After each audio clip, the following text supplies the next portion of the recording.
Time নিউজে আজকের আলোচিত সংবাদ, সঙ্গে আছি আমি আঞ্জুম হক আরবি। প্রথমেই শিরোনাম। 4 মে থেকে বাড়ছে ট্রেনের ভাড়া।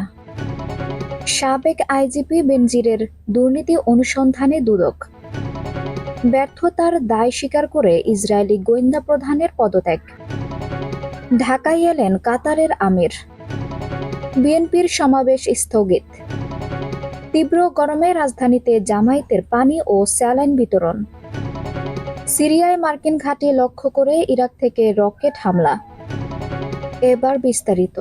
যাত্রীবাহী ট্রেনের রেয়াত সুবিধা প্রত্যাহার করার সিদ্ধান্ত নিয়েছে বাংলাদেশ রেলওয়ে। এর ফলে ট্রেনের ভাড়া কিছুটা বাড়বে বলে মনে করা হচ্ছে। সোমবার 22 এপ্রিল এক বিজ্ঞপ্তিতে এমন তথ্য জানায় বাংলাদেশ রেলওয়ে।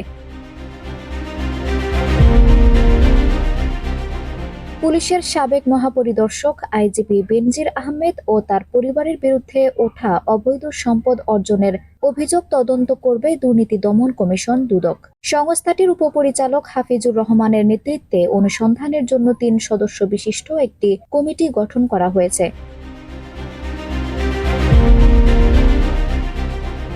ইসরায়েলি প্রতিরক্ষা বাহিনীর আইডিএফ গোয়েন্দা বিভাগের প্রধান মেজর জেনারেল আহারান হালিবা পদত্যাগ করেছেন। ওয়াইনেট নিউজ সাইট আজ সোমবার তার পদত্যাগের ঘোষণা প্রচার করেছে। তবে পরবর্তী প্রধান নিয়োগ না হওয়া পর্যন্ত তিনি দায়িত্বে বহাল থাকবেন।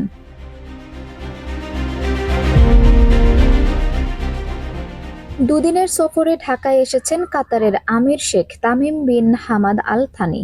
সোমবার 22 এপ্রিল বিকেল 5টায় তিনি ঢাকার শাহজালাল আন্তর্জাতিক বিমানবন্দরে এসে পৌঁছান।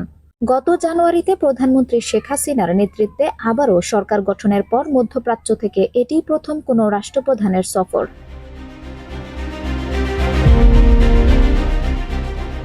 তীব্র তাপদাহের কারণে আগামী শুক্রবার 26 এপ্রিল অনুষ্ঠেয় ঢাকা মহানগর দক্ষিণ বিএনপির সমাবেশ স্থগিত করা হয়েছে। মহানগর দক্ষিণ বিএনপির দপ্তর সম্পাদক সাইদুর রহমান মিন্টু সোমবার 22 এপ্রিল এই তথ্য নিশ্চিত করেছেন।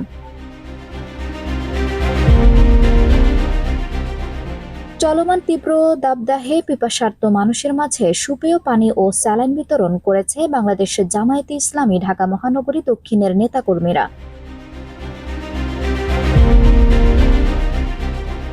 সিরিয়ার উত্তর পূর্বাঞ্চলে যুক্তরাষ্ট্রের সামরিক ঘাঁটি লক্ষ্য করে ইরাক থেকে বেশ কয়েকটি রকেট ছোড়া হয়েছে।